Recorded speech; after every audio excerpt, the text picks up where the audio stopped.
Welcome to Charlotte Talks. I'm David Borax in for Mike Collins. Charlotte has a lively music scene and it's continuing to evolve. Some of the city's old music clubs are gone to make way for new development, the Double Door, Tremont Music Hall, and Chop Shop, just to name a few. But new venues have taken their places, and there's a wider range of music in Charlotte than ever. Hip-hop, folk, rock, jazz, Latin, chamber music, classical. A new study has found that most music venues in town plan to book more local music in the future. That could be a good thing for Charlotte's musicians. They aren't getting rich following their passion. That same study found that most local musicians can't do it full time. Their median income is below $10,000 a year. The study was commissioned by Charlotte Center City Partners and its Music Everywhere initiative. It raises questions and offers recommendations, like what would it take to make Charlotte a music destination? To talk about all of this today, our panel includes Rick Thurman. He's a Senior Vice President for Community and Economic Development at Charlotte Center City Partners. He's also the former editor and publisher of Charlotte Magazine, and he'll be talking about the Music Everywhere initiative and that study. Also with us is Joel Kuhlman, owner of the Evening Muse. That's a live music venue in Noda if you haven't stopped by there yet. And Lonnie Davis, president and co-founder of Jazz Arts Charlotte, formerly known as Jazz Arts Initiative. It's a nonprofit organization that promotes jazz in Charlotte. Welcome to everybody. Well, Morning. thank you. Thank you, Dave. First, let me start by taking our pulse here. How would you guys describe Charlotte's music scene, or maybe I should say music scenes right now? How has it changed, for better or for worse? Joe? It's constantly in motion. There's a lot of great talent here in Charlotte. It's not always focused. There's a lot of opportunity. We have a very diverse range of artists. Also genre-based. We have a lot of varying genres, which I think is a good representation of the city. But we could do more. We could have things really be pumped up a little bit more, create some opportunities and so forth. Now, you started the Evening Muse in 2001, I believe. Yes. And why did you do that, and how have you been able to last this long? Well, 2001, April 2001, we felt there was a lack of a songwriter venue in Charlotte. There were plenty of hybrid venues. There were plenty of places for people to play bigger shows. There wasn't enough places for people to get discovered. There weren't enough places for artists to really have that intimate connection with the audience and to help develop that audience. So my partners and I kind of took it upon ourselves in a very bohemian, kind of rustic kind of way, and we've been able to forge ahead and just keep changing with the times and adjusting and looking out for the written song. And that neighborhood around you has changed dramatically since 2001. How has that affected you? Both good and bad. I'd say for the most part it's been really good, though.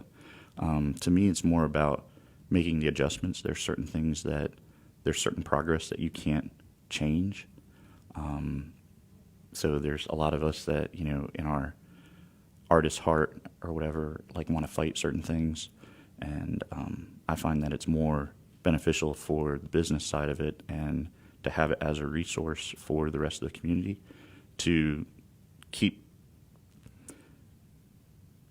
to our mission, to serve written song, to allow people to come in and express themselves, encourage the audiences to pay attention.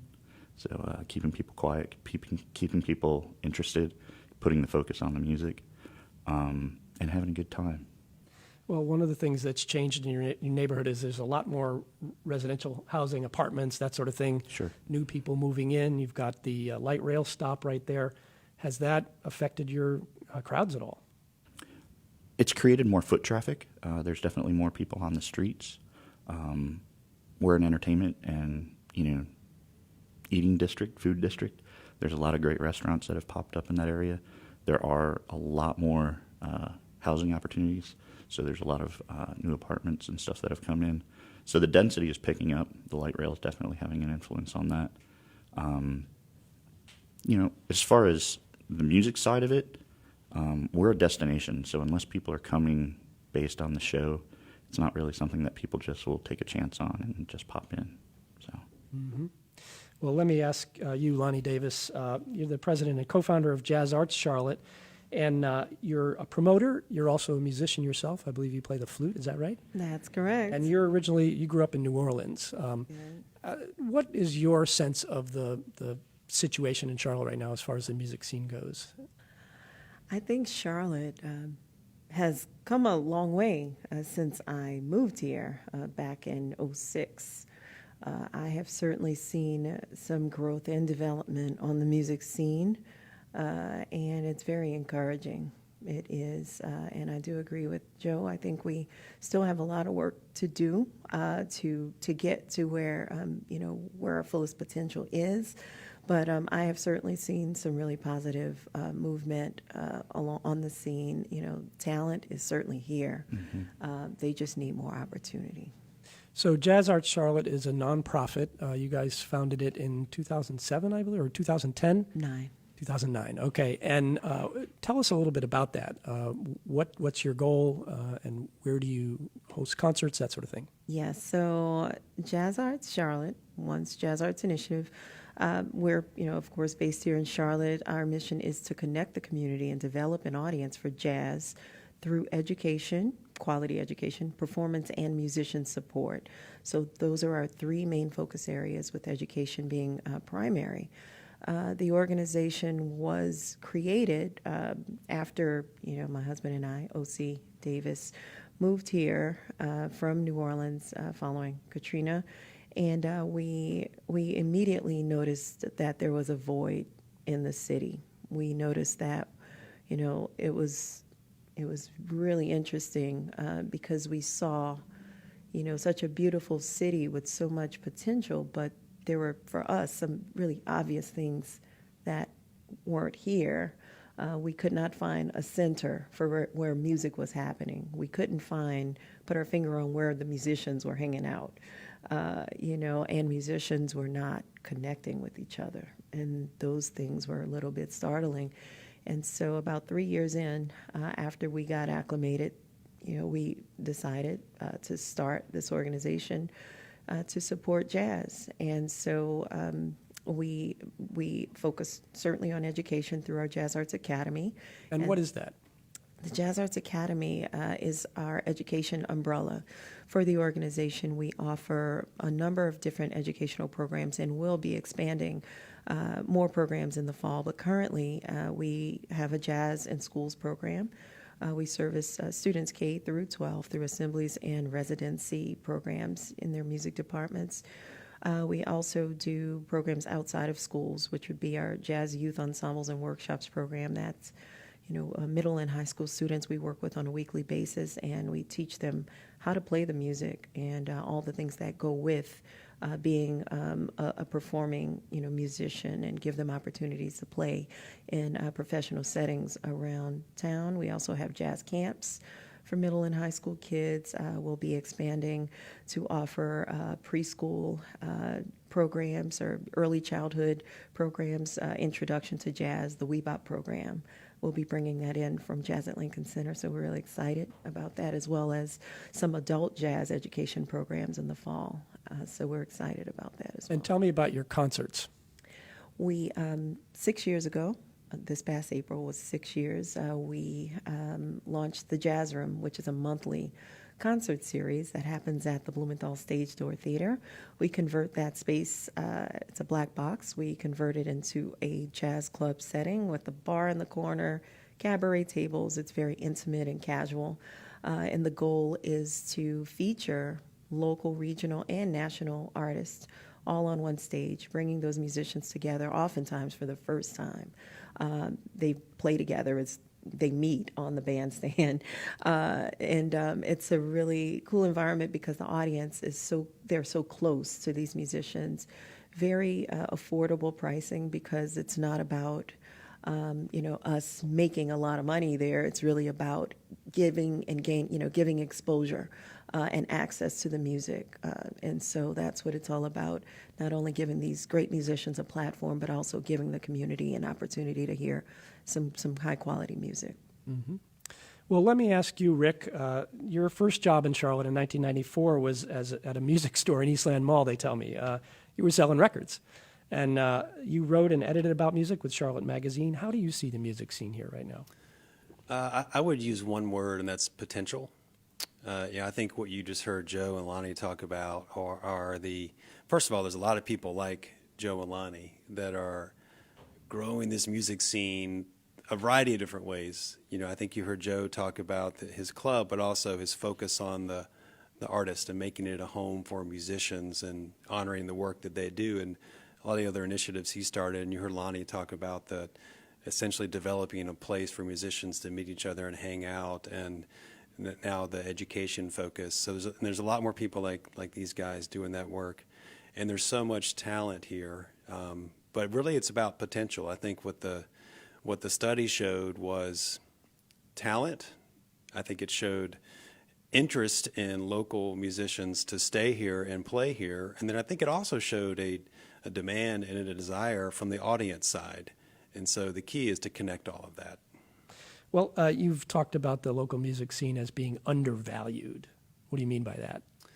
Well, so one of the 5 pillars of the action plan here is audience development. That came up as one of the primary concern, if you will, in the focus groups that we held with members of the music scene.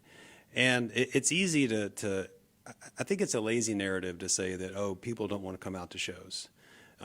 I think with the flux of media in Charlotte and the noise of social media, it's just hard to figure out where to go, what to do, and there's a lot of competition. I do feel like that Charlotte audiences don't realize how good we have it. In what way? Well, just how strong our local music talent is, the great variety of venues that we do have. I think it's easy to focus on what we've lost, and we've lost some great places, but we have some amazing places. The Evening Muse is known across the country and even the world as a great place to play, and that feedback exists.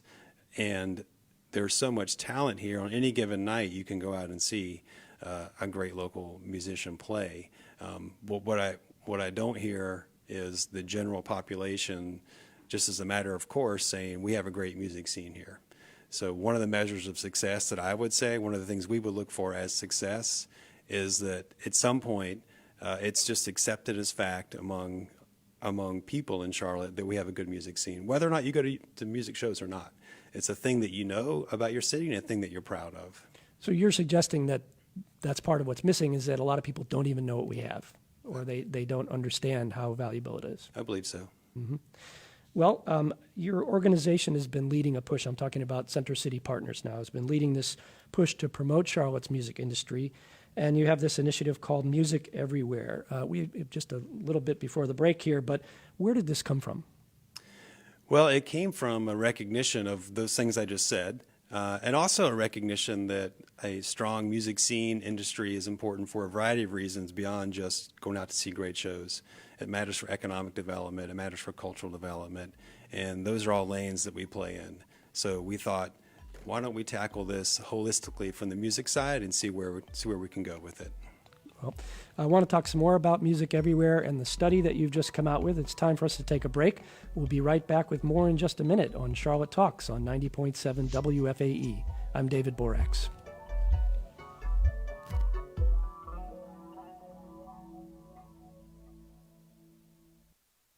Support for Charlotte Talks comes from WFAE members and Greer Walker, a regional CPA and business advisory firm with roots in Charlotte, committed to helping businesses and nonprofits realize their potential since 1984. Details at GreerWalker.com.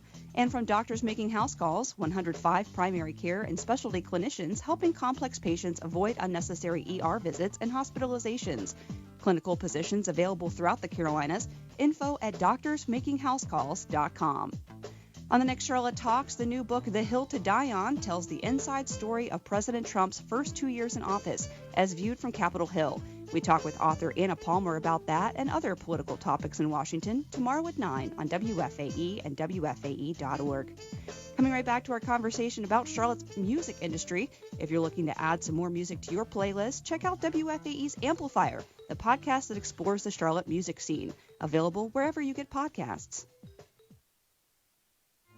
It's Pride Month, and this year the T in LGBT is getting more attention.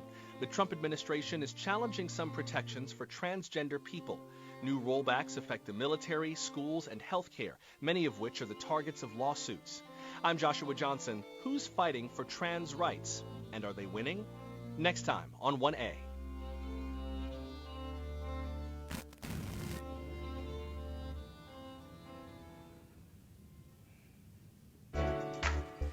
It's Charlotte Talks on listener-funded 90.7 WFAE and 90.3 WFHE Hickory. I'm David Borax in for Mike Collins. We're talking about Charlotte's music scene this hour.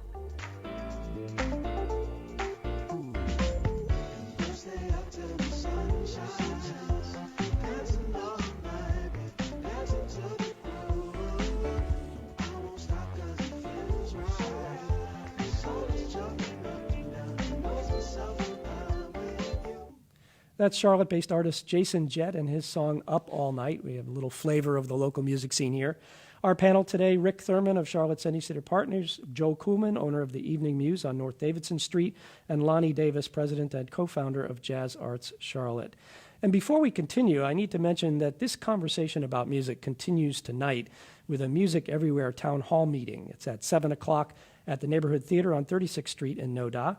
Rick Thurman will be one of the speakers, along with Tim Scott of Music Everywhere and Charlotte Center City Partners, City Council members Larkin Eggleston and Tarek Bakari, and City Planning Director Taiwo Jayoba.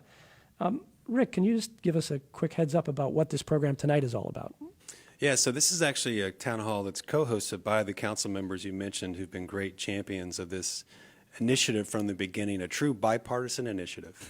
And this is an opportunity for a lot of the people that participated in the work leading up to the study and report to hear firsthand about where we are with it and what's next, and also to begin plugging into the work. Because the only way this works is if this is a music community initiative. It's also a chance for those that care about live music in Charlotte to show the city of Charlotte, the city government of Charlotte, that there's a lot of us that care about it, and perhaps they can react with policy. Now, Joe, you've been also deeply involved with this, and you've been at other events. I don't know if they were all called town halls, but the community has been coming together to talk about this. What sort of things are people talking about? Well, I mean, personally, a lot of them wind up being how to support the artists. A lot of people think that showing up to shows, buying CDs and T-shirts and merch and stuff like that is a way of supporting the artists, but we're trying to think a little bit broader. We're thinking like housing initiatives. We're thinking about healthcare, mental health care. We're thinking about trying to form some professional organizations that can give the creative class some foothold, as well as attracting new people to Charlotte. Lonnie, have you been to some of these as well? What are you hearing? I would certainly piggyback on what Joe just mentioned. Just musicians being able to support themselves on a day-to-day, survive here, and playing music primarily without needing to, have another gig on the side. But I think musicians are very much interested in finding ways to play music full time here in the city. Well, Rick, let me turn back to you here. The Music Everywhere initiative has hired an outside firm to come in and conduct this study here in Charlotte. Mm-hmm. The report that came out is called the Charlotte Music Ecosystem Study and Action Plan. It sounds comprehensive and ambitious. Where did the idea come from to do a study like this, and what were you hoping to get out of it?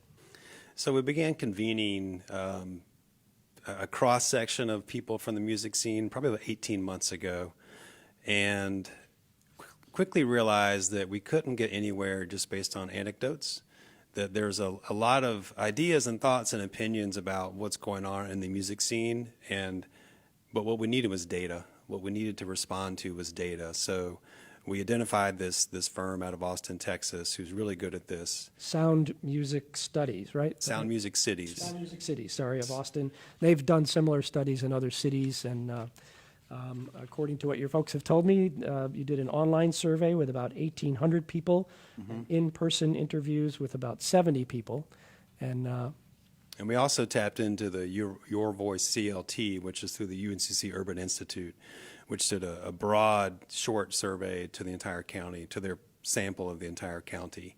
And so we wanted to look under the hood and see what was going on, identify the top priorities, and then suggest some strategies to work on those.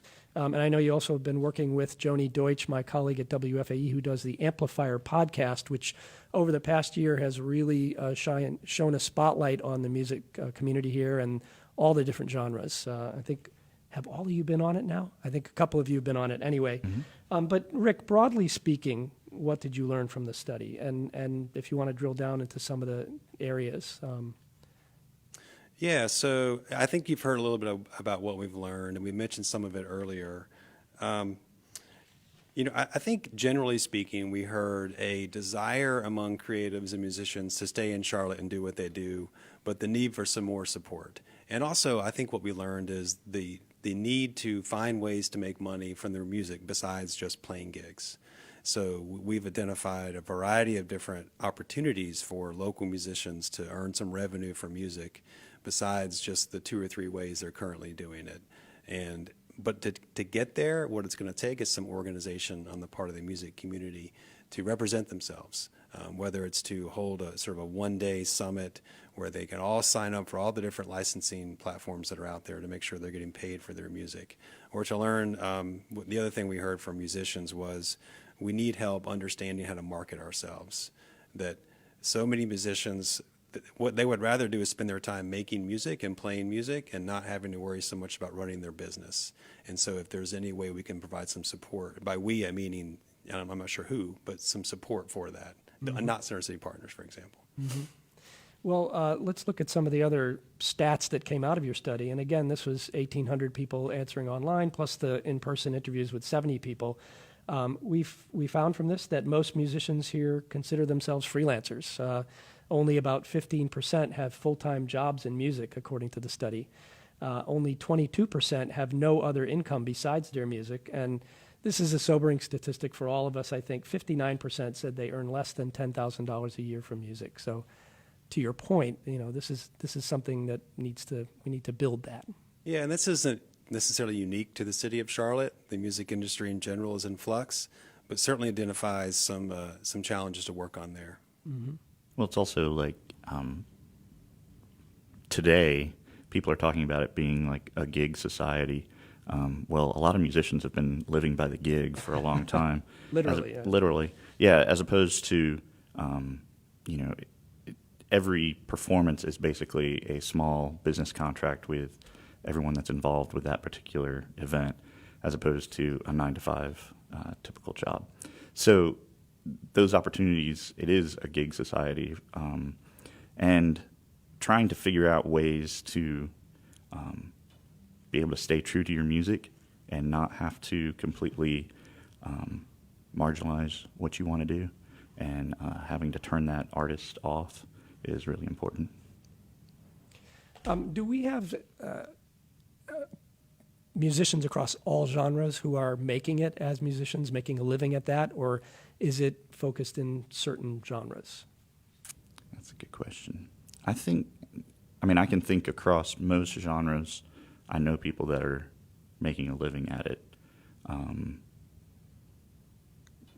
But there's few and far between. It's not like everyone within one genre is excelling. People oftentimes ask, does Charlotte have a sound, or what's the sound of Charlotte? And in my interpretation, I don't believe we have anything that really truly defines what the sound of Charlotte truly is. So I've always tried to encourage people to make it eclectic. So by booking your shows and having multiple genres in your show, that could be something that I think we could take on, especially when we look at the various demographics and cultures that are living here, how we kind of have different numbers than the rest of the country. So I think it's really important that we kind of bring that to light. I also like the idea of inclusivity and making sure that we kind of can hold everybody's feet to the fire with that. I especially think that like the city of Charlotte and city government is really trying to make that as a push, and I think we can utilize that when it comes to making the music everywhere happen. Lonnie, are you playing out these days in addition to promoting shows, or what has it been like for you as a musician as opposed to being a promoter? Well, I wish I could say that I am playing out these days. Not so much, not certainly as much as I would like to, because the work that I do with Jazz Arts is, certainly keeping me very busy these days. But I do, plan to play a lot more in the very near future, and that's just a matter of me, doing it. And do you see opportunity out there as a musician here in the Charlotte area? I think that there is opportunity. You just have to know where to look. Oftentimes, that opportunity will come to you, but I do think there is space for a lot more opportunity. I think there is space for local business owners to be open to the idea of having live music in their venues, which would then give musicians a lot more opportunity to make a living and do what they love to do here. Mm-hmm. Yeah. Rick, the study also brought out some non-music information about what the challenges are that are facing musicians. What are some of the concerns that they have as people who are trying to make it here? Things like housing and that sort of thing. Right. So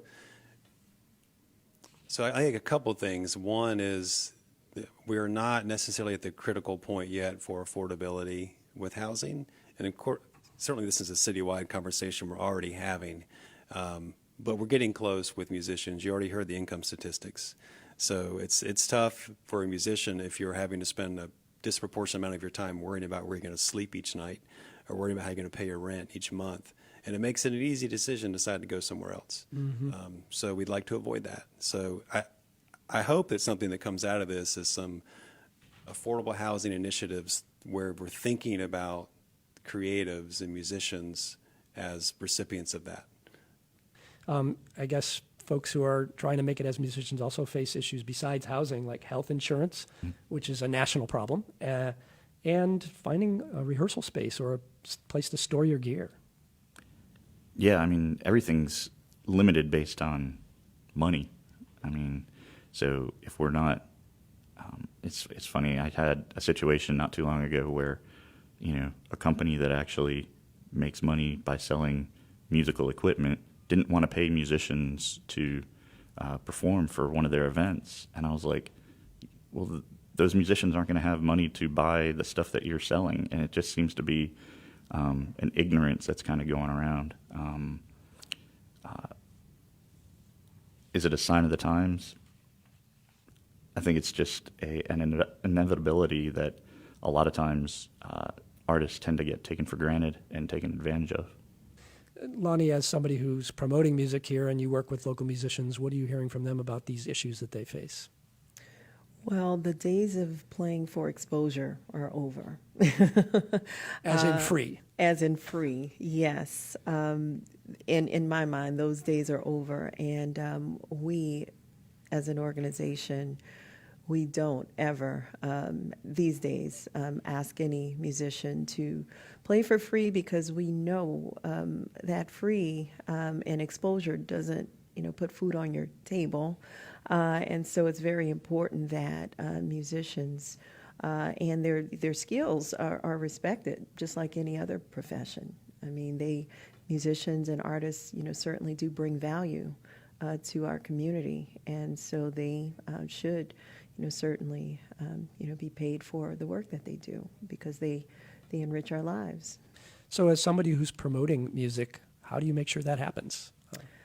Well, when those many contracts are being negotiated that Joe mentioned, it's even our youth.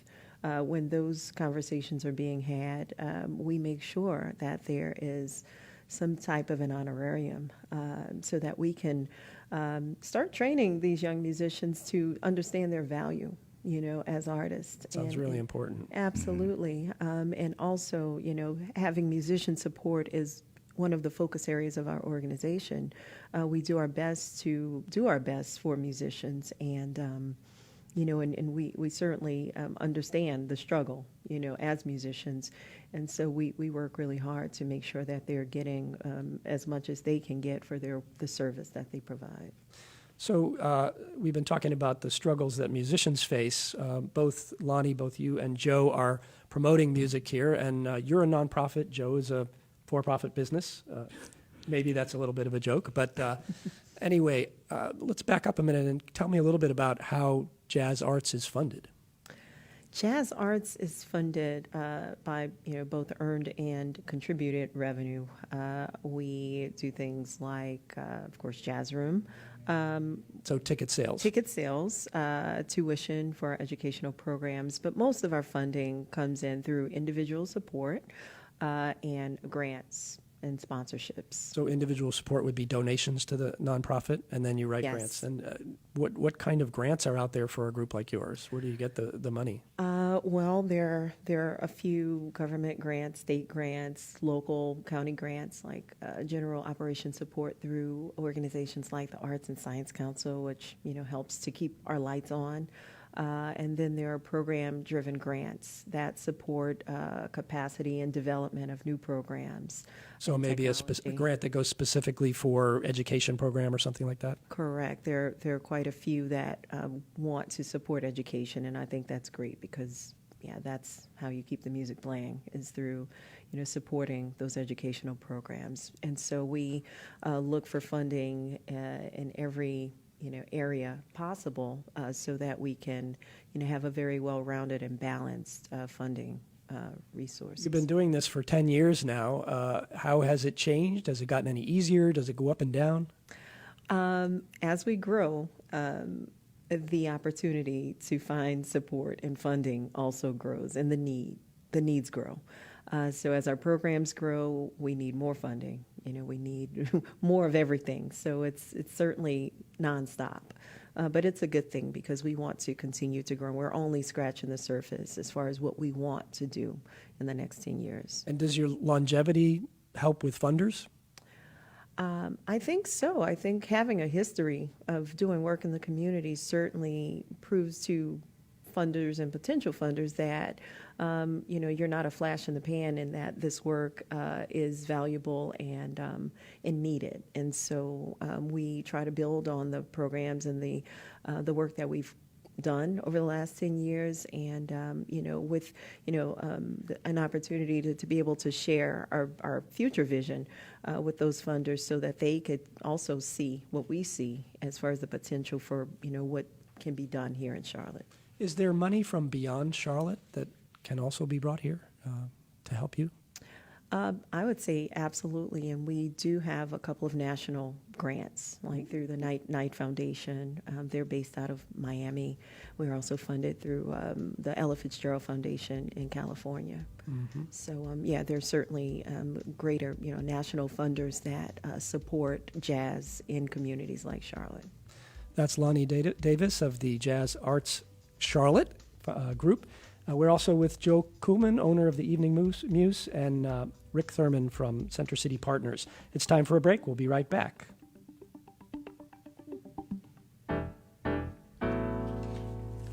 Support for Charlotte Talks comes from WFAE members and Mazda of South Charlotte, dedicated to helping customers select vehicles that fit one's lifestyle. More at MazdaofSouthCharlotte.com. And from TRCW, a boutique built and located in Charlotte with clothing for women of discriminating taste. New collections arriving this season. TRCW, located in Phillips Place. Details at TRCstyle.com. Coming up next on 1A at 10 o'clock, a conversation about the mass shooting in Virginia Beach, one of the deadliest incidents of workplace violence in recent years. Joshua Johnson and his guests asked the question, how can we prevent workplace violence? Then at 11 o'clock, forgiveness after the massacre at Emmanuel AME Church in Charleston. That conversation ahead from 10 to noon on 1A, right after Charlotte Talks.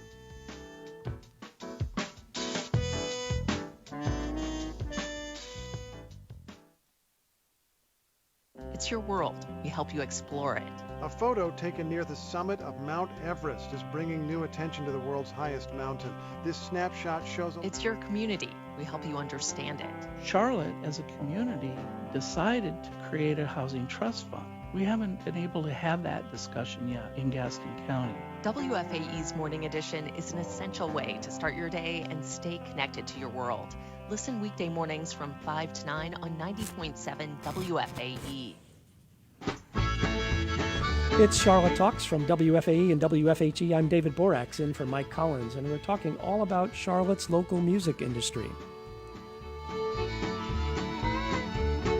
Me and my Jay fell in love one day. We were looking for a place to go home. We settled on a shack with a porch in the back and a little bitty puppy named Bones. Well, we taught him how to sit and we taught him how to lay in his little bitty bed in a room. But all he ever did was cry all day, and at night he'd howl at the moon. It ain't right. That's the Charlotte band Sinners and Saints and their song Old Bones. Actually, Sinners and Saints will be playing at that event tonight. Who can fill us in on that a little bit? What's the schedule tonight? Yeah, they'll be playing after the program, so after the speakers and the Q&A that is in the main theater, they'll be playing on the side stage. And that's, again, the Music Everywhere Town Hall meeting that's being held tonight at 7 o'clock at the Neighborhood Theater in Noda.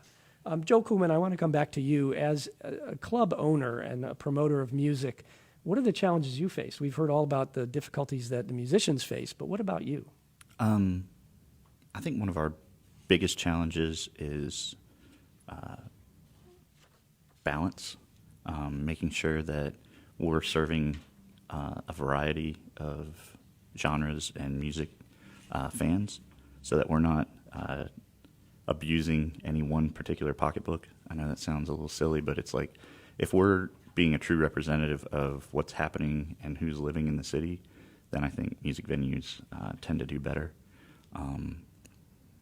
We have a lot of challenges when it comes to one neighborhood versus another neighborhood. It seems there's like some resegregating that kind of happens at times. So it's like a band that could play in town, they can only play like once every so often. And so it's like you can't just hop around and play throughout the city and have people show up every night. So one of the balances that we have to kind of help teach and make sure artists realize that they aren't taking themselves for granted by just playing every night of the week, but also knowing to get out of town and spread what you're trying to do to the masses and then let them know, hey, we're from Charlotte. It's cool. And it's kind of becoming, little representatives, ambassadors of Charlotte. So when we can support them on stuff like that, it really helps. Yeah, I think what Joe said is really important. I think one thing the study found is that Charlotte can become a regional music hub. So instead of a band having to make most of their income playing in town, imagine if they had 4 hometowns. Imagine if they could play here in Greensboro and Asheville and Greenville and Chapel Hill, and everywhere they played, they were thought of as a hometown band, but they still said we're a Charlotte band. That quadruples your chance for income. It also goes the other way. So bands in other cities can make Charlotte one of their bases. So I think there's an opportunity here that we've identified with this work to work with some of these other cities to develop more of a regional network. And I think also what Joe said is important about helping bands be proud of being from Charlotte. Mm-hmm. So to this point, at times when a band makes it more broadly, they'll say they're from North Carolina or even from the South. But we want them to say, we want them to be able to, claiming Charlotte helps their case, gives them cred. Mm-hmm. Let me drop a little comment from a listener in here. Jean has sent an email. Why is there no mention of the Charlotte Symphony in the discussion here? The Symphony is Charlotte's largest employer of musicians and is constantly struggling to remain in business. How about some discussion about keeping the symphony viable? Rick, did this come up in the study, in the survey, or anything like that? And we were talking about various genres here, but classical music is certainly an important one. That's a really good question, David. So it came up some, but I think it also speaks to some of the segregation of genres that has come up in this discussion. And the symphony has done some good work of late getting out into the community, thinking differently about how they're going to play their music and where they're going to play it. For example, the brewery series that they're doing.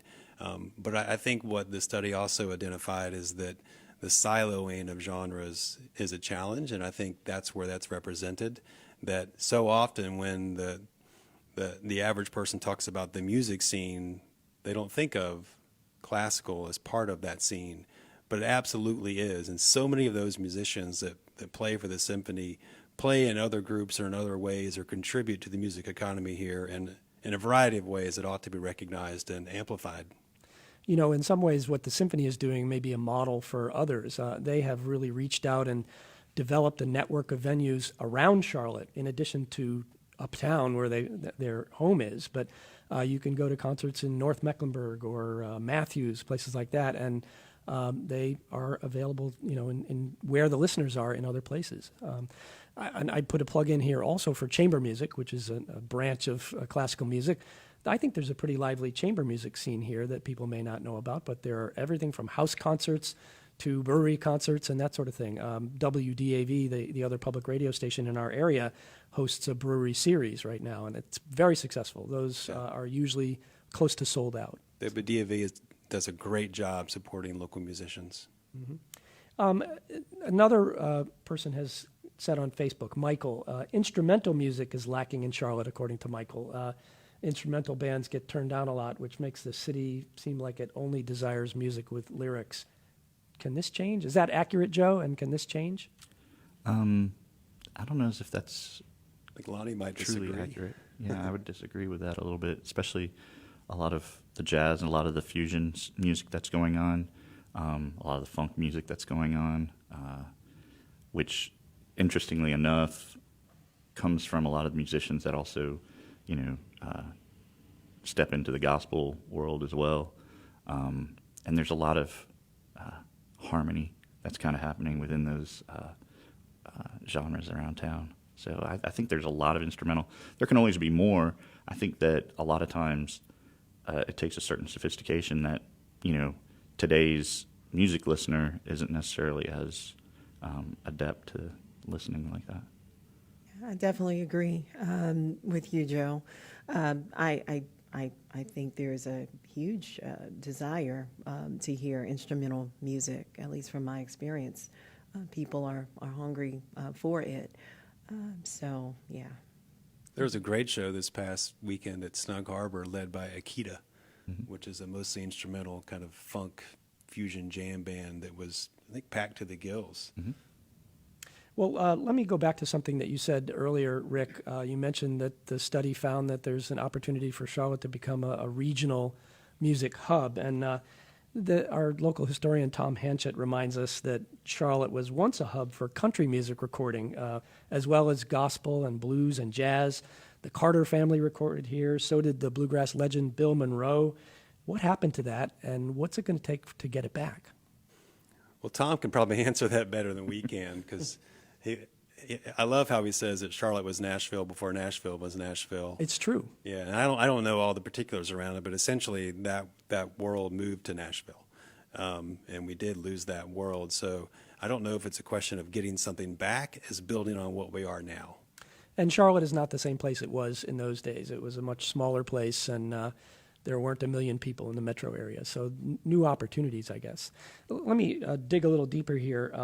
The report has a list of action steps in several areas. Can you kind of tick some of those off, Rick, and what was found? Yeah, so I think the general thrust of this report and study, which, by the way, was generously sponsored by Avid Exchange, they recognize the value of a music scene and recruiting talent, which is why they're behind this. So thank you to them. But as I mentioned earlier, one of the keys is that for the music community itself to organize, and there's 5 buckets really. There's the audience development, there's the resources for the people making the music. We've talked about that a little bit. There's music industry development, so that's beyond just the music makers, but the venues and all of the other pieces of the music economy. I think it's important to note, if you are making videos of music, if you're a sound tech, there's so many different pieces to the music economy.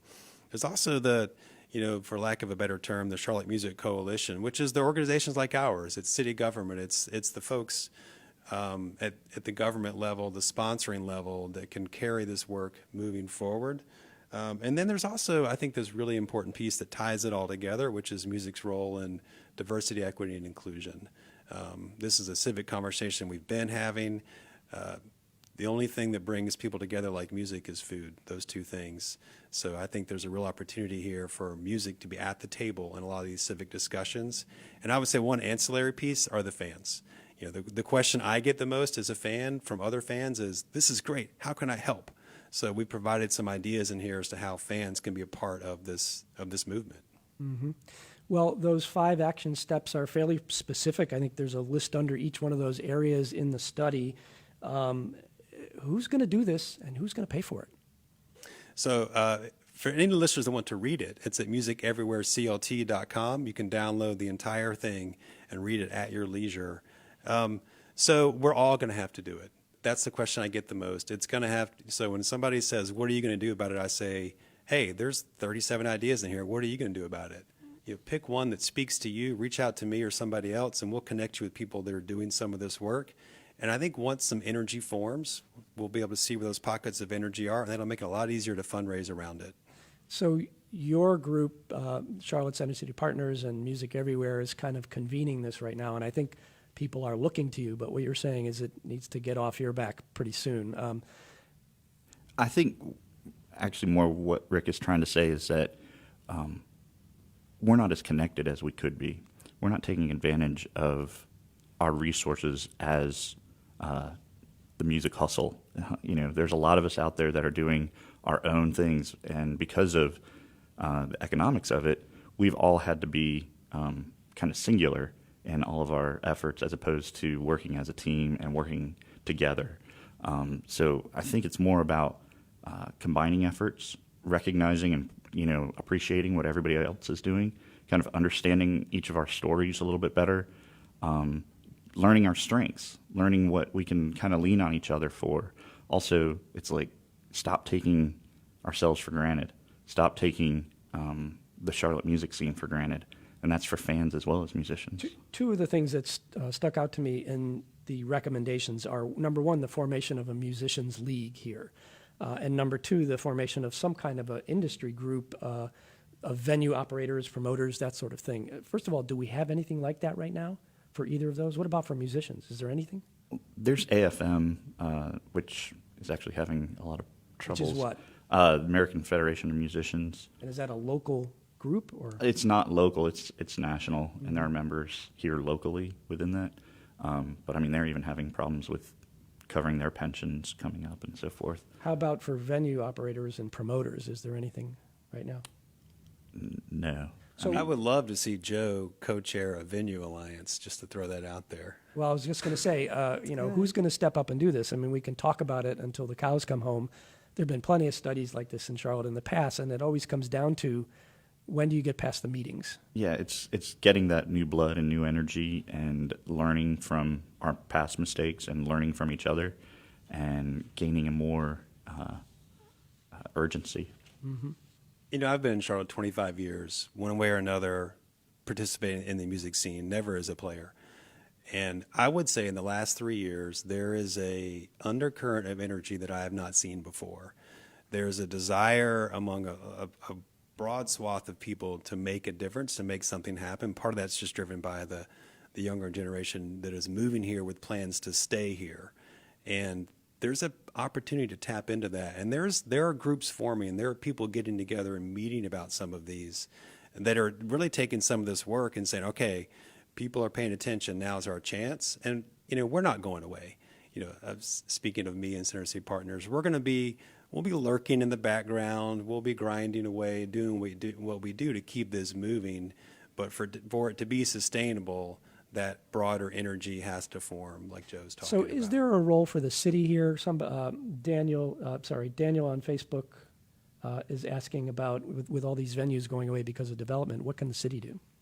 So hopefully Taiwo, the city planning director, will speak to that tonight. I've talked to him about that a little bit to say, you know, what in this comprehensive planning process the city is doing. Is there an opportunity to recognize a venue like Evening Muse as some sort of cultural landmark that comes with some sort of protection?